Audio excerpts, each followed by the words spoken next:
Hey friends, welcome back. This is episode number 79, and even though it is fairly late here, I am really excited about seeing more of the Delta episode, so I'm going to do one more episode before bed tonight. And as always, I thank you for joining me in our continuing adventure. Once again, we're going to use the Eon Flute to summon our good friend Latias right out of the PC, and fly over to Moss Deep City, and yeah, see what this crisis is at the Space Center. And I see Sutopolis.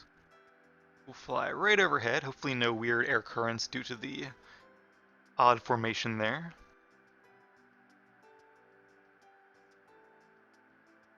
I don't know, maybe think of this, but oh, we've been here, haven't we? Nameless Cavern. Yep, okay. How easily I get excited. I was thinking when I was, I guess, editing the episode where we caught Whelmer, that because the Pokedex entry was talking about it being like the beach ball bouncy Pokemon, I was like, oh, it's a shame it doesn't learn bounce. And I looked it up, and it does learn bounce. I don't know why I never realized that. I actually did train a Wailord a very long time ago. Um, I never finished my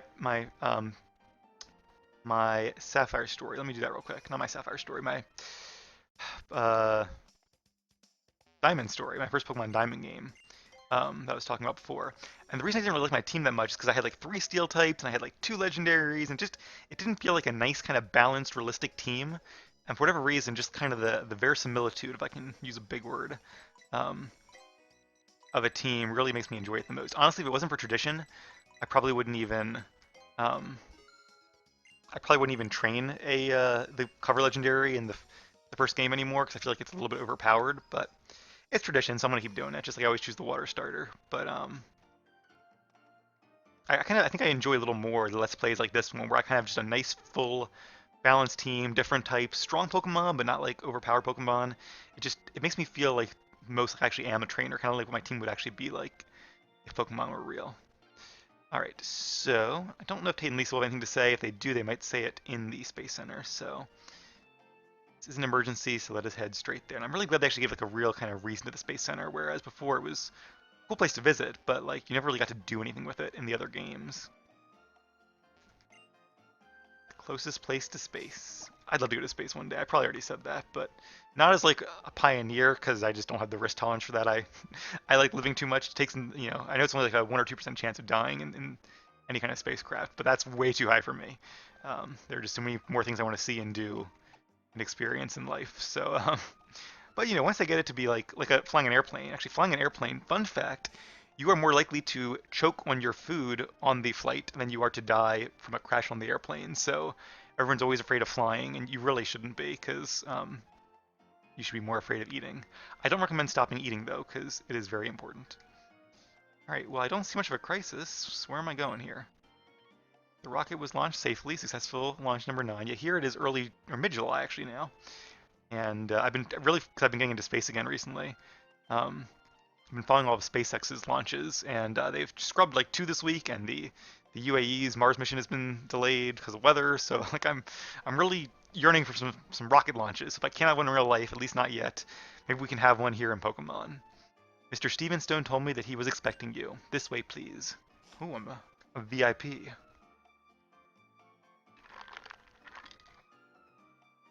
Professor Cosmo, if I may interrupt you. Ah, Owen, thank you for coming. And you brought the meteorite shard with you. Well done.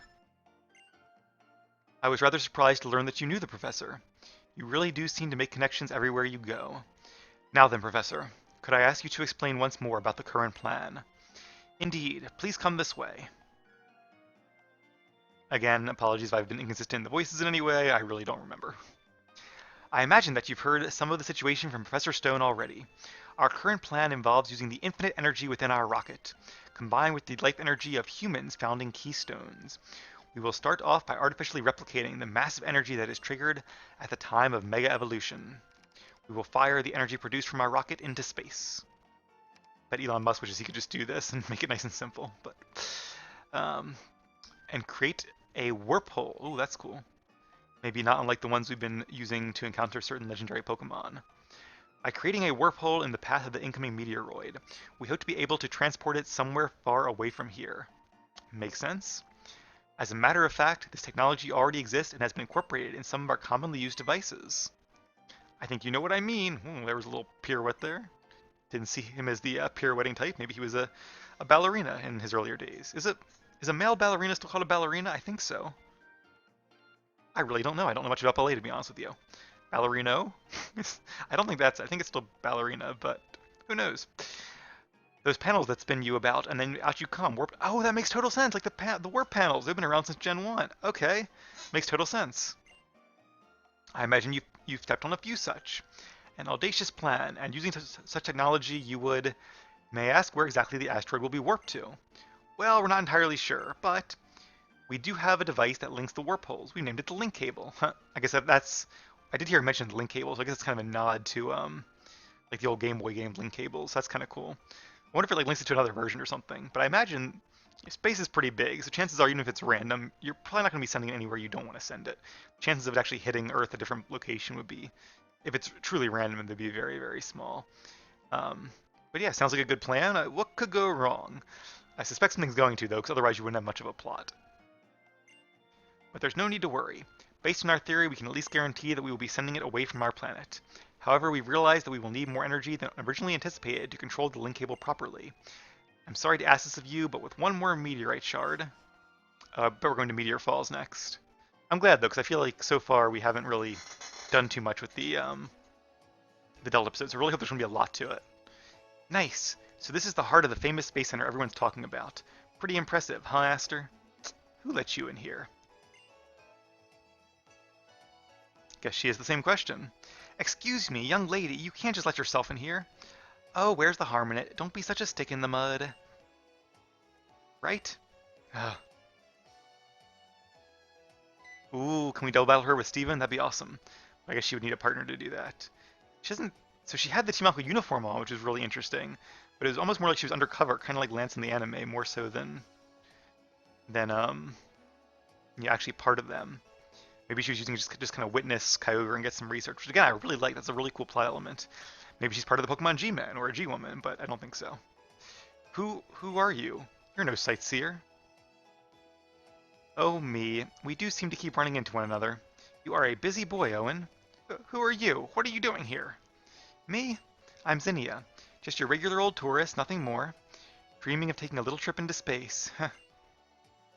Oh, I see. So this is what has come of human technology, and of hope and blood and sweat and tears and...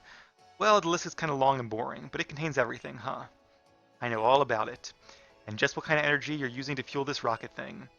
The abominable technology humanity first thought up 3,000 years ago. I wonder if she's related to that guy from X and Y, as. So you're once again planning to claim that this is best for humanity, or best for the whole darn world. I mean, she can make her case, but I'm kind of feeling like, yes, redirecting a meteorite that's going to hit the Earth and wipe out most life and most Pokemon probably is good for the whole darn world. Kinda with the professor on this one. It's a snap of your fingers to repeat the sins of the past. Worse, if what I overheard is true, this time you're about to commit an error more abominable than before. Tell me, would you rather we sit here wringing our hands, waiting for that meteoroid to strike us? Ah, what's up with that? You're a pretty simple guy for a former Pokemon League champion. Then I guess I'll hang my hopes on what our current champion will have to say. So how about it, Owen? What do you think? Do you have some better idea? Well, so I guess what she's saying is that whatever technology we use to do this is very similar to the ancient weapon, and might whether or not it works, it might actually cause a lot of damage to Pokemon here on Earth anyway. So whether or not it's better or worse than a meteorite hitting, it's definitely still gonna be bad.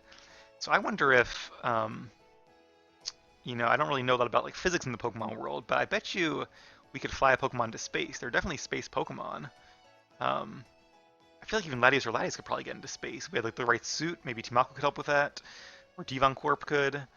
I'm gonna say I bet we could use Pokemon to solve this somehow, and maybe use a Pokemon attack, not to break up the asteroid, because then you just have lots of little asteroids hitting you, or meteorites. But if you could maybe just use enough force, like a high jump kick to the asteroid, that'd be enough to send it in other directions. So that'd be cool, watching like a Blaziken high jump kick from like the back of a Mega Latios. Anyway, that's my idea. Oh, really? Well, that's promising. You'll have to tell me so we can set these guys straight. Look, I'm not here to criticize the ways you guys are looking at this. but I want to be sure you thought this through well and good. You know, there are necessary sacrifices and there are unnecessary sacrifices. What a disappointment. This is the best you could do with all your knowledge and technology. So it seems like she actually is kind of saying exactly what I was thinking she was saying. A little condescending about it, but maybe she's not wrong. Instead of trying to make something out of nothing, you'd rather repeat the mistakes of the past straight up? No, you're going to add new mistakes on top. That really takes the cake. You guys need some imagination. Oops. You were all in the middle of a conversation or something, right? Sorry about that. I guess we'll just let ourselves out then. Come on, Aster. Well, I'm sure she's got us thinking, but I'm surprised she didn't try to like if she's really so convinced this is the wrong thing to do, wouldn't you fight for it? Maybe maybe she just assumed she would lose to me a second time. Who was that woman? And the way she spoke to us. It's almost as if she came here for some kind of confirmation. And yet, I feel as though I should know her from somewhere. Ah, Professor, forgive me. I believe you were trying to tell us something before that woman interrupted us. Yes, you see, in order to complete the warp hole, we will need another meteorite shard, an extremely pure one. And we should head to Granite Cave once again? No, the kind of meteorite shard we need this time can only be found at Meteor Falls. Called it. Meteor Falls? I see. Perhaps we will learn something there. I will head to Meteor Falls at once. Follow as soon as you are ready. I feel we might discover even more than a meteorite shard there. Oh, I hope so, Steven. Certainly hope so. Yeah, because I've heard good things about the Delta episode. I'm enjoying it so much so far. I really hope it's going to be nice and long. Maybe we'll find like Team Aqua and Team Magma and face them both. That'd be cool, but I have no idea. So I'm going to try to hedge my expectations a bit, just sit back, relax, and take it as it comes, and enjoy it the best we can. And once again, we do not have Fly. Force of Habit. Alright, Latias, you are up. Hopefully you guys don't mind this too much, but is what it is. It has caused me to look a little bit more at my teams in future generations, and some of them did not have Fly in there, so I'm kind of thinking now, is there a way I could alter them a bit to actually have Fly? Because Fly is the one that's actually like super useful. Fly and Surf as well, I would say. All the other HMs you can kind of get away without most of the time. And even Surf is not too much, but Fly, man, you really need Fly. Hey, Mr. Briney, how's it going? Oh. Oh, there's two islands. Well, apologies for the detour, but hopefully you guys don't mind. We'll go ahead and do Meteorite Falls this episode, so if it is a pretty long leg of the quest, as long as it's not like super long, I'll still try to fit into this episode. Alright, let's go ahead and see what is here in the grass on this island. So I guess you get one guaranteed Mirage spot, plus a bonus one if you get one of the legendary ones. Oh, it's Zebstrika, a Generation 5 Pokemon. 6? So many generations now, I'm actually surprised at how much my brain can keep straight. I guess by learning them, one generation at a time, it's actually pretty easy. Or not easy, I should say, but it makes it easier for your brain to keep track. Don't want to burn it, let's use Surf. I'm going to catch it just because it's rare and why not. Oh, not ideal. It is nighttime, so we can still use Dust Balls. Oh, we're paralyzed. I'll have to use some berries afterwards. Zebstrika. So there's a gym leader that uses it. I'm trying to remember, is that gym leader? I'm pretty sure it's a Yes, a Gen 5 gym leader.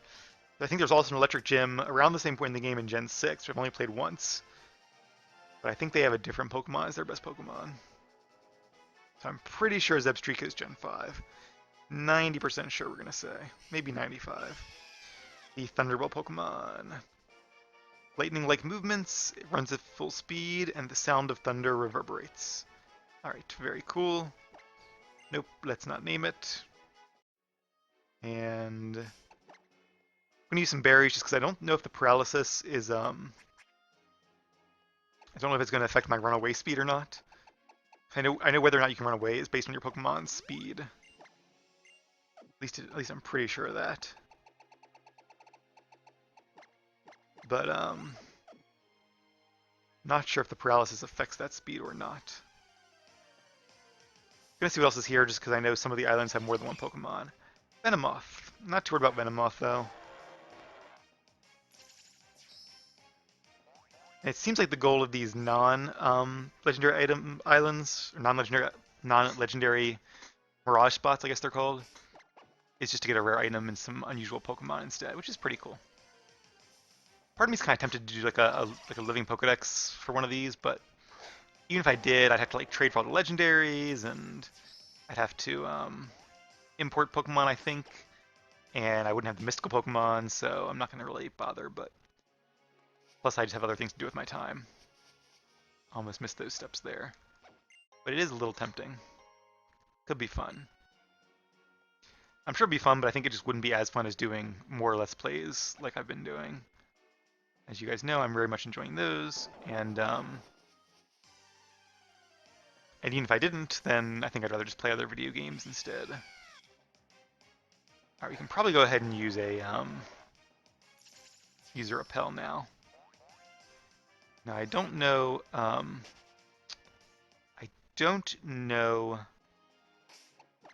what part of Meteor Falls we're going to.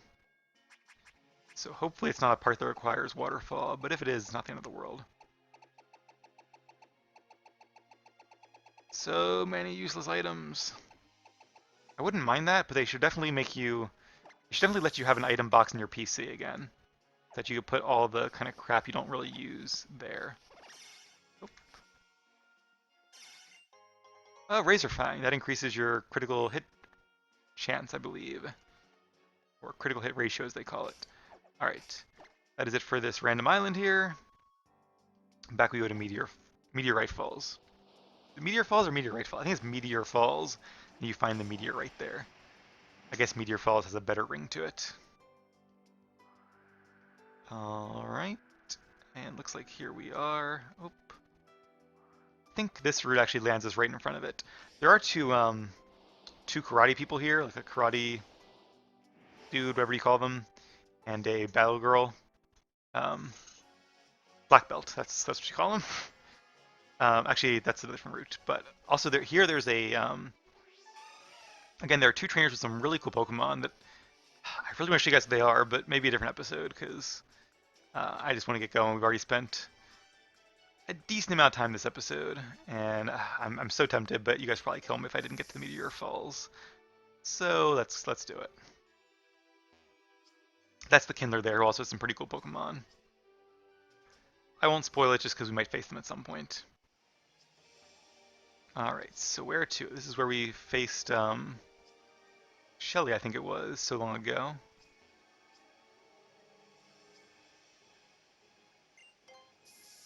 Alright, no sign of Steven or Zinnia or any of the nefarious teams here. These are dead ends. I suspect we're probably going to have to use Waterfall. So thankfully Eve can learn it.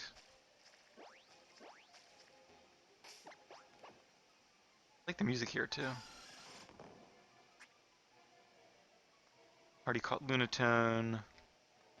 Alright. Into the wild blue yonder we go to.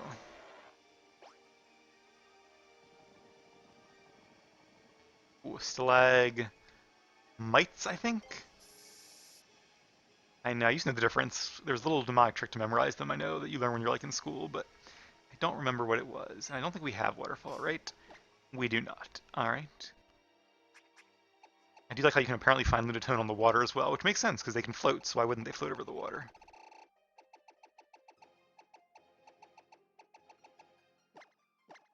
Alright, guess we'll delete, I guess Blizzard again.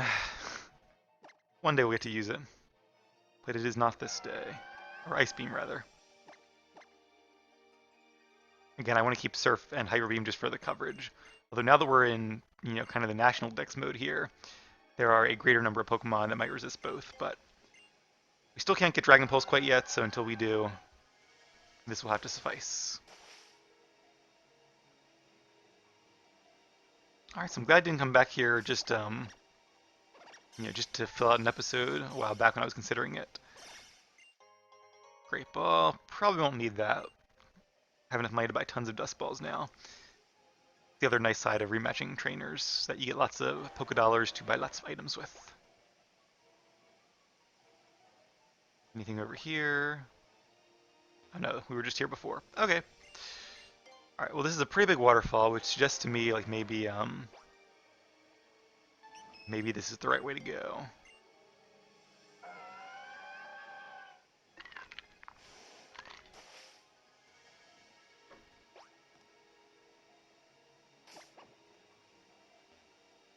Oh, Steve, why would they not connect these? That's bad game design. Like, you're just making it annoying for the player without any real gain from it. And no hidden items even? Oh, there is, okay. Stardust, okay.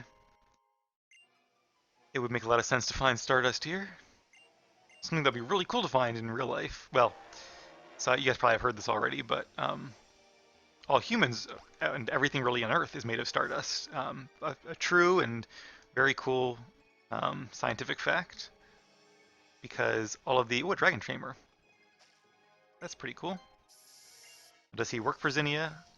Ah, this is where Dragon Trainers come to do the training. Our training, the champion even visits. Now do you see how special it is here? Oh, that's cool. I hope there's a few of them to face or train against. I guess I was trying to do both, but it makes sense that Steven would come to train here. And in fact, in Emerald, when Wallace becomes champion, this is actually where you can come to face Steven, and he has really high level Pokemon in a kind of post game match, sort of like Red is in the Generation 2 games and their remakes.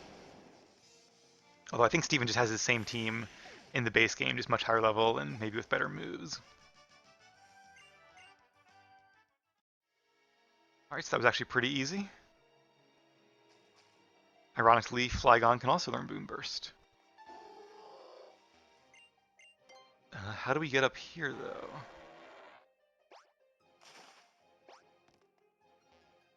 Well, this looks promising. Oh, I see. I think a Mega Stone actually pretty well hidden in here. Oh yeah. So Stardust. So the earliest stars only produced, I think, helium and hydrogen, the simplest elements. Well, a lot of trainers here. Okay, so in that case, we might actually. I don't know if these trainers are here in lieu of facing like an enemy team to give you something to do while you're here, but either way, we might not finish this time.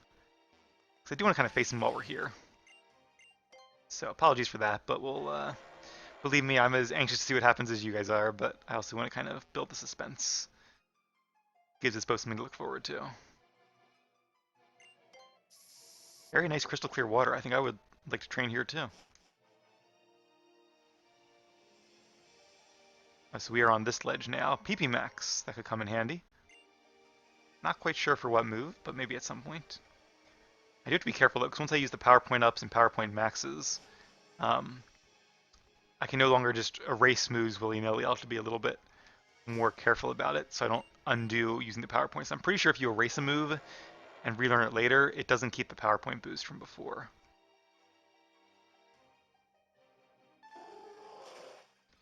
Alright, so we've been... This is the way we came, right? So I think we actually have to go up through the other cave there. Meteor Falls is definitely a larger area than it first appears. Right. Anyway, so because the first stars, the original stars, only had helium and hydrogen, obviously you need a lot more than that for life and complex chemistry, like you have here on Earth. So it was in later generations of stars where they were so hot that, and their cores were so dense that they actually compressed those atoms into heavier elements, which are what you need to build life. So it wasn't until those stars exploded and died at the end of their lifespans that richer elements were sent scattering through the universes. Through gravity, they eventually coalesced. You're the universe, not universes. Although, you know, maybe there are universes, who knows. What is this? Dragonclaw makes a lot of sense. Not going to learn that though, just because I don't really want to have a dragon move on Altaria for reasons we've already discussed. And even if so, I think Dragon Pulse might be better. There's a higher base power, even though it's special. Alright, so I am at a loss here. I thought we had explored every avenue, and yet clearly there is more to the cave, so I must have missed something. So forgive me while we do a little bit of backtracking here. If there are any scientists out there, forgive me and feel free to correct me in the comments if I got that a little bit wrong. I am not a scientist. I'm just a fan of science, so. Alright, we face that guy. Are there any gaps here that I'm missing, or a stair? No, there don't seem to be. And this watery lake, so okay, so there's the cave and there's the ladder. Which one did we come through originally? And there's another ladder, which is the one we went through a second ago, right?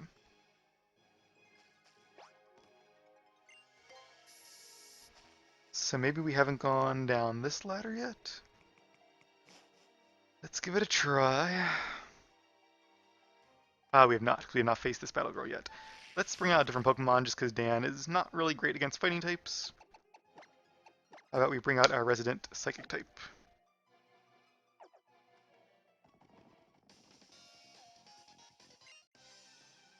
Alright, here we go.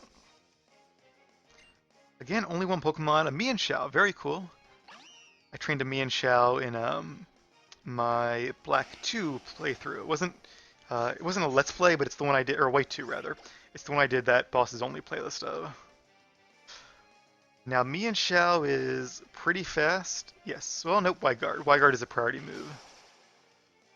Which is really dumb, actually. They must have given her a really dumb AI because... Oops, sorry about that, hit the mic. Wyguard is only useful in double battles, so at least I think it is. So I'm not sure why she used it or even had it, but... Alright.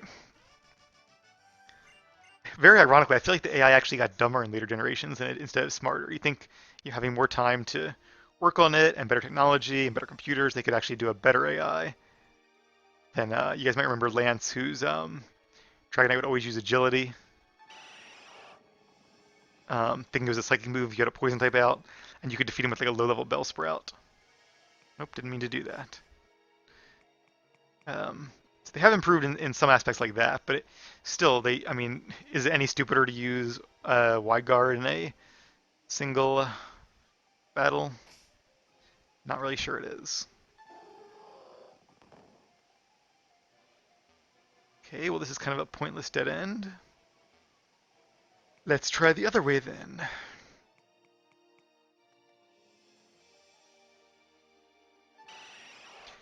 And I'll just leave Stay off for now, no big deal.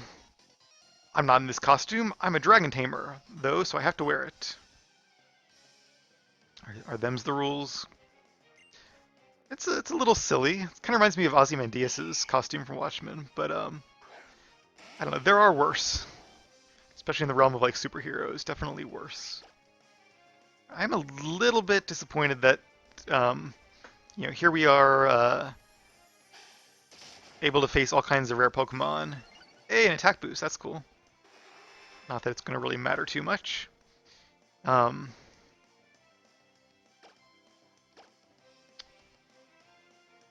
was I going to say there? So they have access to all kinds of other Dragon Pokemon. They could even have Dragonite in here, or Garchomp, or... that would have been really cool. There's no Mega Garchomp in this game as far as I know. Unless maybe Drake has a Mega Garchomp, but Salamence is kind of his signature Pokemon, so I kind of wish he had Mega Salamence and they would give Zinnia Mega Garchomp, but that would have been really cool. Plus Garchomp is just a really cool, tough Pokemon. I think everyone remembers how much of a challenge Cynthia was. Alright, don't know who the first two Pokemon are, but let's go ahead and give it a shot. We're always battling our Pokemon against each other, so we're confident. It's been 50 years since we got married. Nothing can break our bonds of matrimony. Oh, that's really cute. 50 years of training their Pokemon together, too. But, yeah, I do kind of wish... Because we faced a Mienshao, so you obviously can get here, or you can't get here till you have the National Dex, because you have to have Waterfall and the Gym Badge to use it, so... yeah, not really sure. Alright, let's use Zen Headbutt against the bulkier of the enemy 2 Pokemon, and then I think I'm going to go ahead and use Boom Burst, because Shadow Ball will be super effective, but Boom Burst will do more damage anyway. And yes, it'll damage Slate, but he will resist it, so it shouldn't do too much damage. Oh wow, one-hit knockout?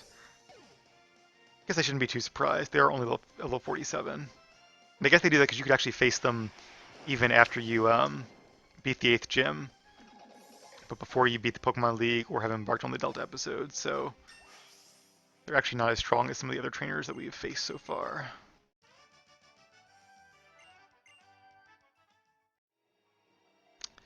"50 years together."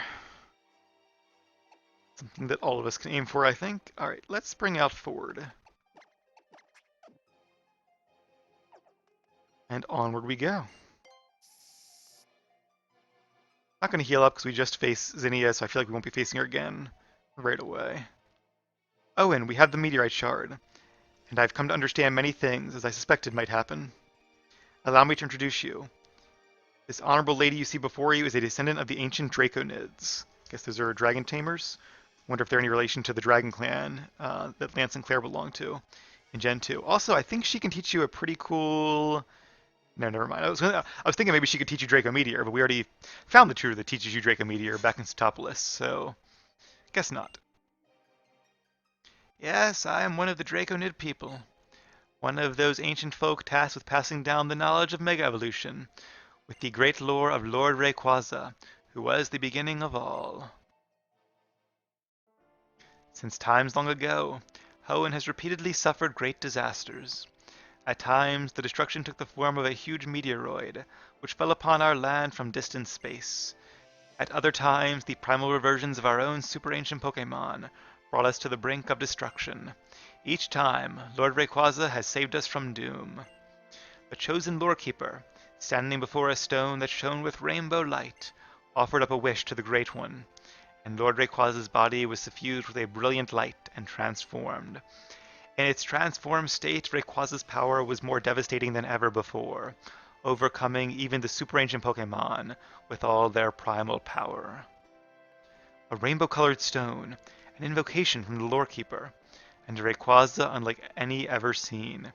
I see. It does resemble what we know of the process of Mega Evolution. Yes, it does indeed. A Pokémon, a person, a stone of power, the bonds that tie them all together. The transformation of the Pokémon that occurs as a result of this phenomenon was called Mega Evolution by later peoples. So the mechanism for Mega Evolution was discovered as a result of the first meeting between humanity and Rayquaza. But I have one last question. That Lorekeeper you spoke of. The Lorekeeper is the one who has inherited the knowledge and power to summon Lord Rayquaza when disaster imperils this world. The true Lorekeeper of the current generation is the one called Zinnia. Aha, I thought so.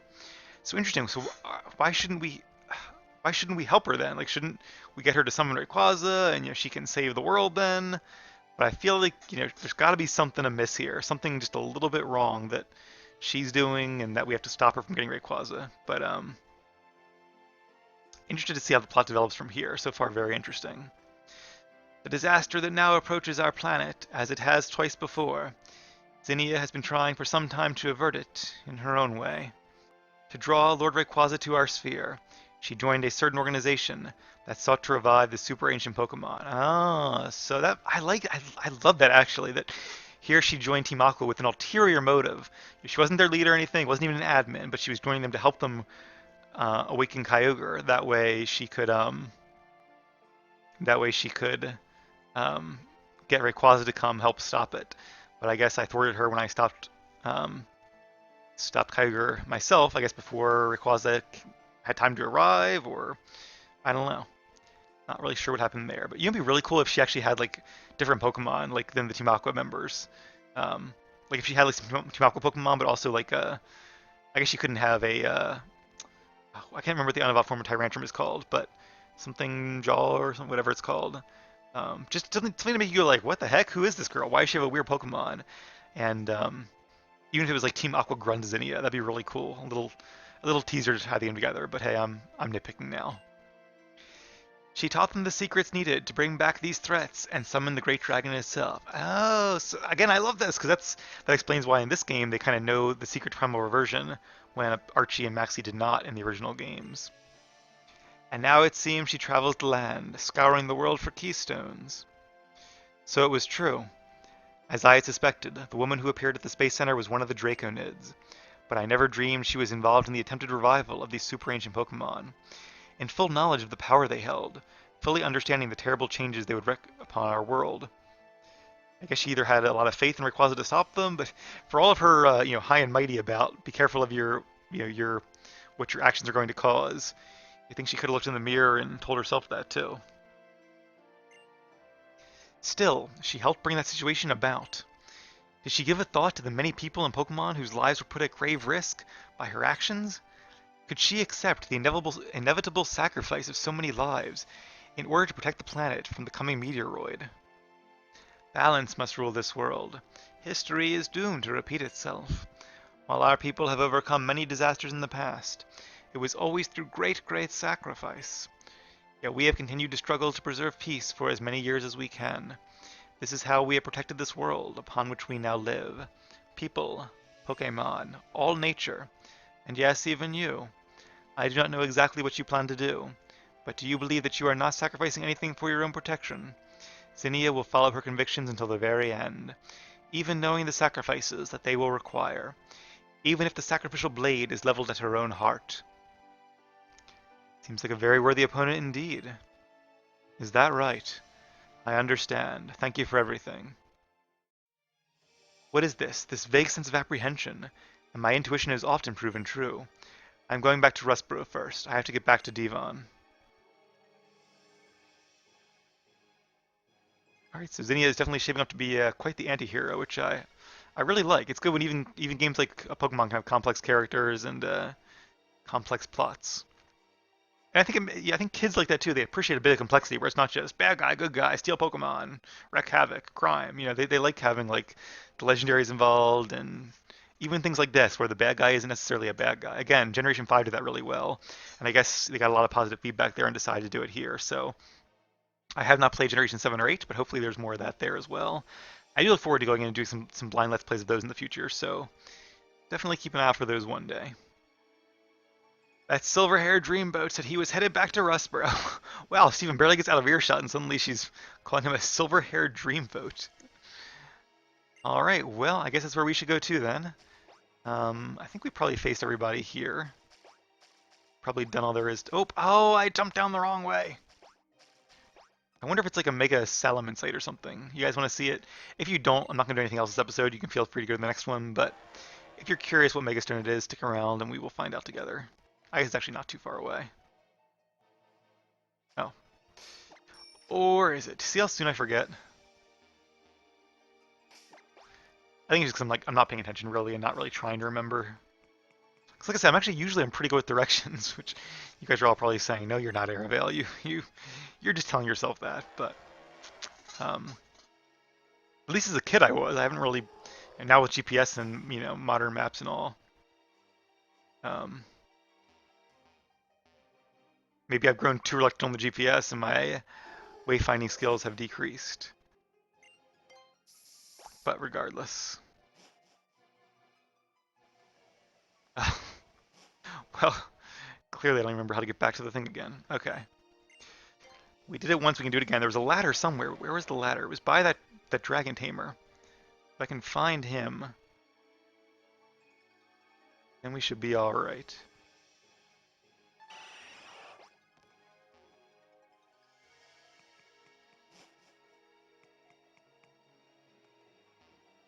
Wasn't he like right down here? Oh, he's across the water. Okay, I remember now. So across the water, and then you go up a little ladder there, and then we're good to go.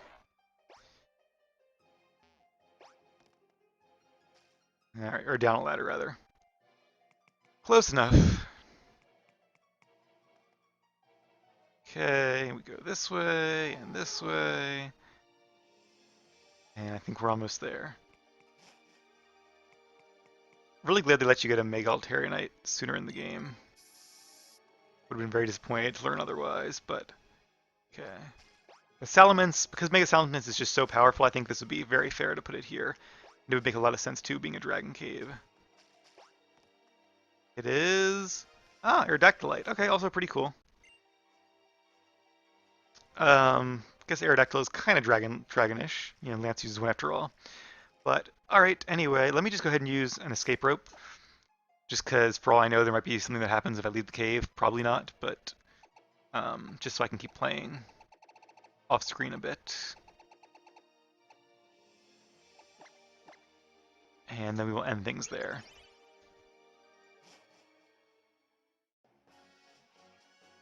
Alright, no earthquake, no meteor shower. I think we're good to go. Alright, well, I'm going to end things here. I'm going to get some sleep myself. Hopefully you guys If it's nighttime, we're getting some sleep as well. If it's daytime, then have a good rest of your day. Otherwise, thank you for watching, and I hope to see you right back here for episode number 80 of Let's Play Alpha Sapphire and our continuation of the Delta episode.